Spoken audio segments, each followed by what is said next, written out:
नमस्कार सर्वांना. तर संध्याकाळचं वातावरण खूप छान वाटतं. घरामध्ये का वाटतं तर देवासमोर दिवे लागतात, अगरबत्ती लागते, तर खूप प्रसन्न वाटतं, एकदम पॉझिटिव्ह एनर्जी येते.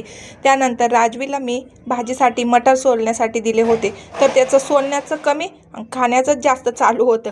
त्यानंतर संध्याकाळची भाजीची तयारी केली. मी फ्लावर आणि मटारची भाजी करणार होते.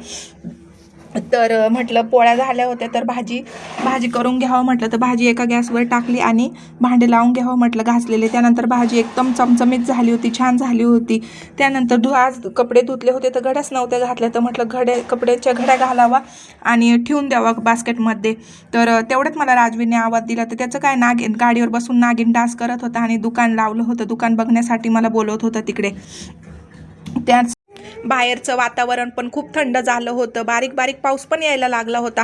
आता थंडीमध्ये पण पाऊस पडतो. तर माझ्या चॅनलला नक्की सबस्क्राईब करा, लाईक करा. Bye, good night.